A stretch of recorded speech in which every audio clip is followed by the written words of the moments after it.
चलिए आगे बढ़ते हैं। जयपुर से बड़ी खबर बताते हैं। मनरेगा का नाम बदलने का विरोध किया जा रहा है। कांग्रेस का मौन सत्याग्रह और उपवास शुरू हो गया है।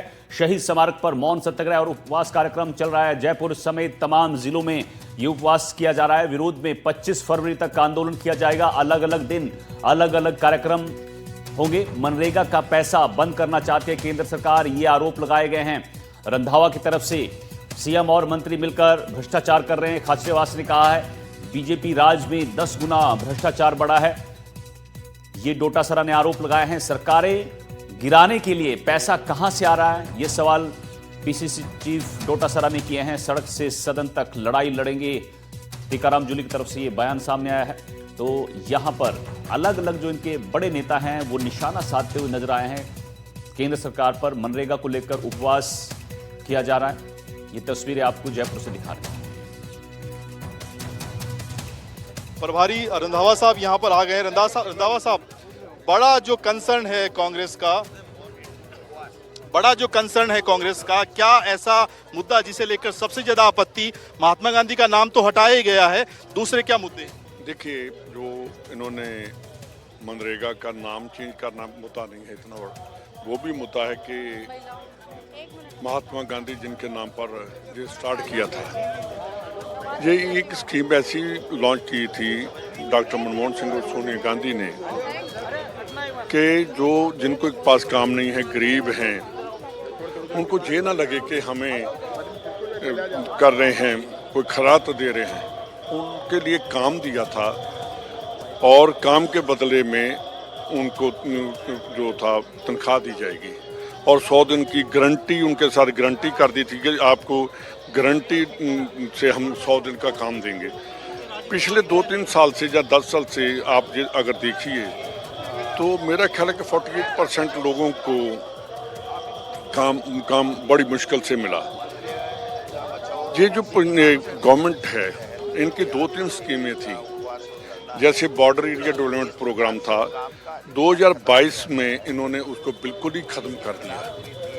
पहले 100% गवर्नमेंट की थी, सेंट्रल गवर्नमेंट की, बाद में इन्होंने 60-40 की और बहुत छोटी सी वो स्कीम थी, बाद में उसको इन्होंने बंद कर दिया। ये जो स्कीम है, किसी भी, मैं राजस्थान की बात करता हूँ कि जहाँ की स्टेट का जितना कर्जा है और पंजाब का 4.5 लाख करोड़ कर्जा है सरकार का, इतना ही हरियाणा किया।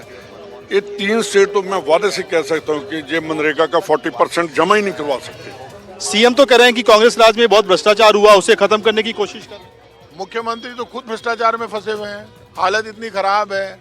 आप मुझे बताइए, जो गवर्नर साहब ही सरकार के साथ खड़े हो जाए, गवर्नर के यहाँ न्याय नहीं मिल रहा। अभी जो जल जीवन मिशन में भ्रष्टाचार हो रहा उतना तो कभी हुआ ही नहीं है। मेटल फैक्ट्री में पैसा खा गए, सीधा सीधा कब्जा दे दिया आपने। 2000 करोड़ की कंपनी आपने कोडियों के भाव सरकार ने उनको दे दी। तो मुख्यमंत्री और सारे मंत्री मिलकर भ्रष्टाचार कर रहे हैं और ये ईडी और इन एजेंसियों से डरा रहे हैं ना, ये जेब में रखते हैं हम। लेकिन इस सरकार को अब जीने नहीं देंगे। सुन लेना, जितना भ्रष्टाचार अभी हर डिपार्टमेंट में हो रहा उतना तो कभी हुआ ही नहीं।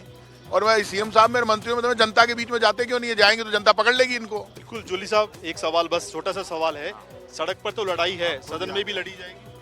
निश्चित तौर पर सदन में भी लड़ेंगे। लोकसभा में भी हमारे सांसदों ने रात के 2:30-3 बजे तक इस पे बहस की है और आने वाले सत्र के अंदर यहाँ भी इस बात को रखेंगे कि एक साजिश के तहत पूरे एक्ट को ही खत्म किया जा रहा है। जो 365 दिन के अंदर जो रोजगार मांग सकते थे, अब उसमें 2 महीने कम कर दिए गए। पैसा जो भारत सरकार देती थी वो 60-40 का रेशो कर दिया गया है।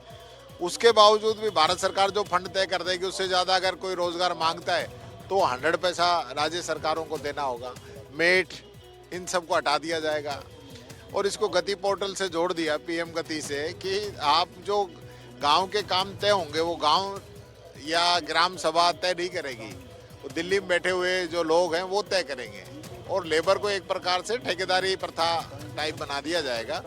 और जो मजदूरों को जो सहूलियत मिली थी, गाँव को जो स्ट्रेंथ मिली थी, गाँव के अंदर जो पलायन रुका था, जो बंधुआ मजदूरी से राहत मिली थी, वो सब जो है भारतीय जनता पार्टी उसको ख़त्म करना चाहती है। इसलिए नाम बदल के कि इसका पूरा फोकस जो है भगवान श्री राम के नाम पे कर दो कि कांग्रेस इस एक्ट का विरोध करेगी तो ये कहा जाए कि भाई ये लोग राम विरोधी हैं। जबकि हकीकत ये है कि इन लोगों ने इस कानून को ही खत्म कर दिया है। जो गरीब को जो राहत मिलनी थी उसको ही खत्म करने का काम कर रहे हैं। करप्शन का एक बड़ा मुद्दा भाजपा बता रही है कि जो सही ढंग से ऑडिट नहीं होता था वो एक बड़ा इशू रहा, और हालांकि महात्मा गांधी का नाम बदला गया, केंद्र और राज्यों के बीच हिस्सेदारी भी एक बड़ी वजह है, लेकिन भाजपा का पलटवार, मुख्यमंत्री प्रेस वार्ता करते हैं। कब कर रहे हैं? प्रेस वार्ता कर चुके हैं। कब? क्या कह रहे हैं? उन्होंने कहा है कि हम जिस तरीके से सिस्टम को पारदर्शी बनाने की जो हमारी कोशिश है, कांग्रेस राज में करप्शन का एक बड़ा जो जरिया बन गया था, 10 गुना भ्रष्टाचार बढ़ गया। और कल सीएमआर के अंदर बुला बुला के क्या मंत्रियों से क्या बातें हो रही थी, किसी से छुपी हुई हैं क्या? किसकी बात कर रहे हो? ऐसा विभाग बता दो जिसमें भ्रष्टाचार 10 गुना नहीं बढ़ गया हो। ब्यूरोक्रेसी और नेता की जो गठजोड़ है, ये भाजपा के अंदर जितना भ्रष्टाचार का बोलबाला है उतना तो कभी जिंदगी में नहीं हुआ। किसकी बात कर रहे हैं ये? किस भ्रष्टाचार की बात कर रहे हैं? सरकारें ऐसे ही गिनती हैं क्या? बिना भ्रष्टाचार के पैसे के गिर जाती हैं क्या सरकारें? सरकारें गिरा रहे हैं। कहां से आ रहे हैं इनके पास पैसे? मध्य प्रदेश की सरकार गिराई, महाराष्ट्र की सरकार गिराई। आज जो पूरे देश में तांडव नृत्य है, कल आपने देखा होगा जो बीएमसी के चुनाव थे उसमें करोड़ों रुपए बांट करके और फार्म ही नहीं भरने दिए, निर्विरोध चुनाव जिता लिए। और ये हमको ईमानदारी और भ्रष्टाचार की परिभाषा सिखाएंगे क्या? तो ये संग्राम कहां तक लेकर जाए? ये संग्राम जब तक ये कानून, काम का अधिकार कानून वापस लागू नहीं होगा, तब तक हम इनके खिलाफ संग्राम करेंगे। चलिए जोधपुर से आपको खबर बताते हैं। कांग्रेस पर गजेंद्र सिंह शेखावत का बड़ा हमला हुआ है। मनरेगा को लेकर कांग्रेस पर निशाना साधा है। जी राम जी का विरोध करने पर कांग्रेस उन्होंने घेरा है। मनरेगा को भ्रष्टाचार की दुधारू गाय बनाकर इन्होंने लूटा है। नई योजना से भ्रष्टाचारियों के पेट में अब दर्द हो रहा है। शेखावत की तरफ से कांग्रेस पर हमला किया गया है। जी राम जी के जरिए योजना में पारदर्शिता अब सामने आएगी और जी राम जी से राजनीतिक बिचौलियों का खेल जो है वो खत्म हो जाएगा। राष्ट्र और मजदूरों के हित में, देश के कृषि क्षेत्र के हित में, देश के गांवों के सशक्तिकरण और सुनियोजित विकास के हित में जो योजना लागू की गई है, इस योजना को लेकर के देश में असीम उत्साह है।